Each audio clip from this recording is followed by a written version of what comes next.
24th agenda, items 5, 6, and 7. I totally agree with that. Do you need a motion? Yeah, let's just do a motion. Motion, yep.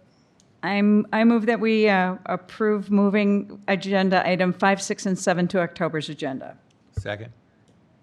All in favor, say aye. Aye. Aye. Opposed? Motion carries. Roll call, Don Ensign. Barb Regnitz, Bill Herring. proxy for Jim Biggs. Yeah. Bill Herring. And that's all of us for the So can we do the, The consent is, consent agenda. Do I have a motion to approve the consent I agenda? move that we approve the consent agenda. Do I have a second? Second. All in favor, say aye. Aye. Aye. Opposed? Motion carries. All right, Stu, we'll so move you. I do have one update on the South Haven Code Enforcement. Mr. Summers has been working and met with this individual property owner. It's one of the car dealerships, if memory serves me right. He's worked with them. Their attorney has been actively participating in that, and I believe he has a firm understanding of what we're attempting to do. They have spent a lot of time figuring out, or attempting to figure out some of the nuances of the signage, meaning we do have some signage that probably is grandfathered in. Okay, maybe it's a pole sign, things like that.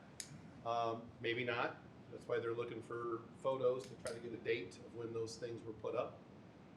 They've already taken down quite a bit.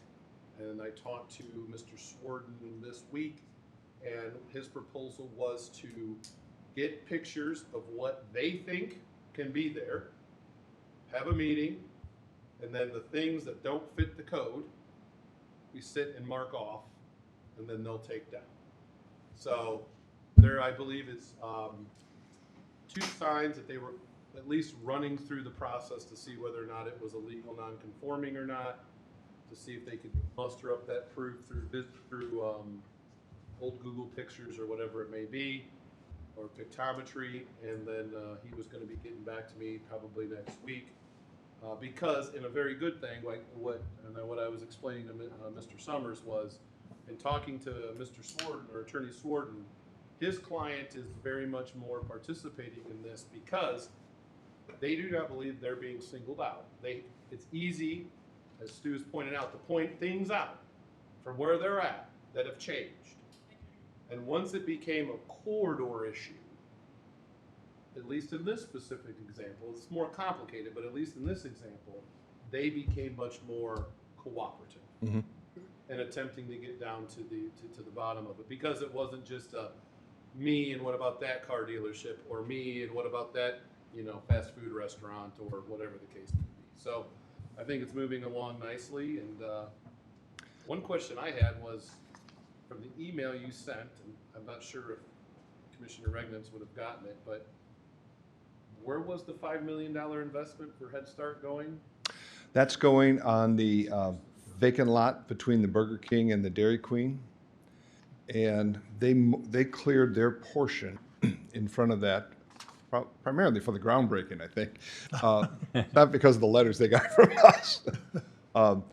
And Jim has asked me for contact information, and Beth has done a great job for this, for the owner of the property in front of the Burger King to do the same, to clean up that ditch on the Burger King.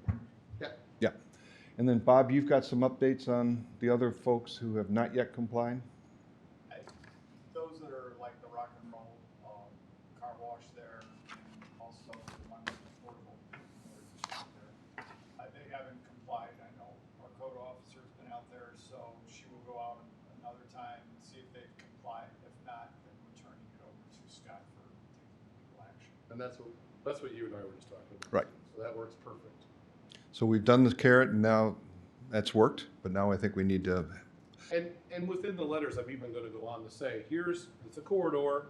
Here's some of the other examples. Everybody else has played nice. You're on this maybe not nice list, but we can get back to the good side without having extraordinary things happen. Well, hopefully they see what the improvements have already taken place, and they say, we don't want to be the trash that's sitting out here. Right. yeah, That's- yeah. Or maybe I need to move my operation that probably to somewhere else. Shouldn't be there. What it is. Exactly. I'm only here because I got away with it. Away with that, yes. Okay, Don, I think that's all we have. This screen, by the way, is wrong. It says the next meeting's October 23rd. It's really the 24th at 4 o'clock. yeah, So there's been, Tuesday? Tuesday, the 24th, 4 o'clock. there's been a few people that have continued to come to the meetings based on the Project Ribeye. I just explained to them this afternoon when I came in that that's been taken off the agendas, and it's been probably going to be into 2024 before Mr. Schoon comes back. I know he wanted to fast track, get things moving faster than that, but I think it's going to be 2024 before he actually comes back before us to get with the TIF agreements and everything else, so, Good, okay? well, good. yeah. Other than that, if there's nothing else, and any public comments or anything else, I'll call for motion to adjourn. I move that we adjourn. Second. All in favor, say aye. Aye. We're done. Can we go on record as the fastest meeting? Yeah, and make that your campaign pitch next time you're running for president. That's right. I run the fastest meeting.